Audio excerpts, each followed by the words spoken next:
Assalamualaikum warahmatullahi wabarakatuh. Perkenalkan, nama saya Harun Rasid. Saya dari Ilmu Komputer 1 semester 7.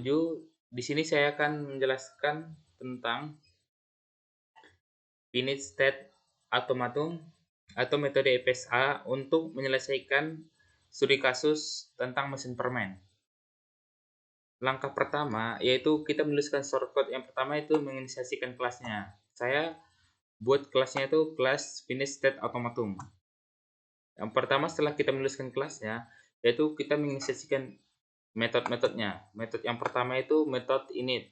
Ini berfungsi sebagai dictionary atau awal untuk transition sama final state-nya nanti bisa berjalan. Dari awal state awal sampai nanti mencapai final state. Setelah selesai di metode awal atau def init, maka yang selanjutnya adalah method at transition. Metode at transition ini adalah metode awal untuk bisa memulai atau start state-nya atau sekaligus sebagai simbol-simbol yang akan dimasukkan dalam state-nya nanti. Nah, yang terakhir ada metode at final state. Metode at final state ini sebagai metode akhir atau input output keluaran dari at transition tadi. Nah, def execute ini berguna sebagai pengeksekusi jalannya program dari def transition mencapai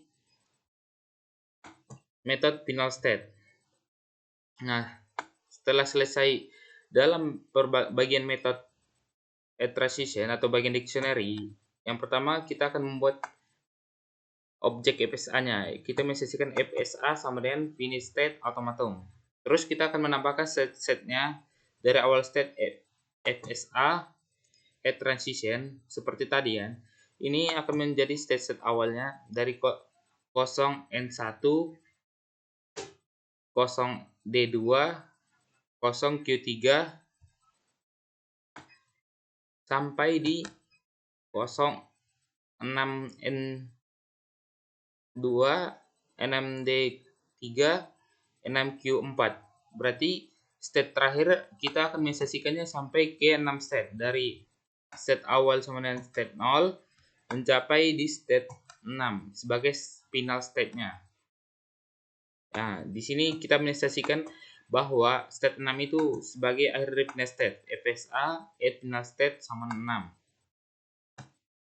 Nah, setelah kita menginisiasikan state-nya dari awal state sampai akhir, kita akan menginputkan apakah input yang kita masukkan nanti bisa berjalan atau tidak. Jika misalnya nanti dalam pengeksekusiannya atau def execute-nya tadi berjalan, maka output yang keluar adalah input diterima oleh automata. Sedangkan jika outputnya ditolak, maka yang terprint adalah input ditolak automata. Misalnya saya input asal ya, ndq.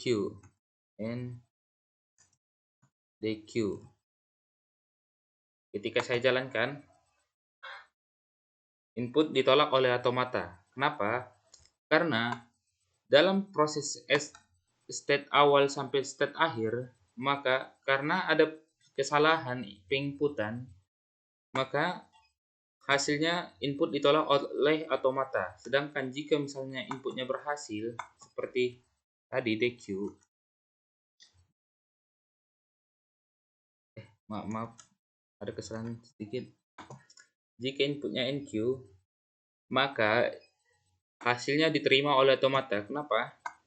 Yang awalnya dari NQ yang bernilai 1 sampai nanti akhirnya Q yang bernilai 6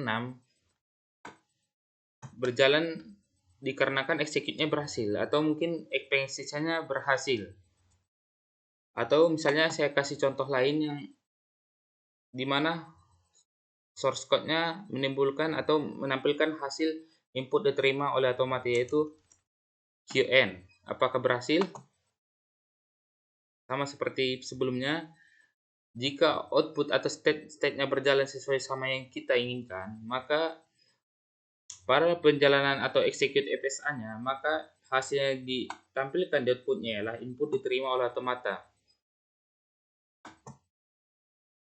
Dan satu contoh lagi yang saya akan masukkan dalam video penjelasan tentang finish state automaton tentang mesin permen, yaitu contohnya DQ and NQ. Input diterima oleh otomata. Sekian penjelasan dari saya. Kurang lebihnya saya mohon maaf. Pada Allah saya mohon ampun. Wassalamualaikum warahmatullahi wabarakatuh.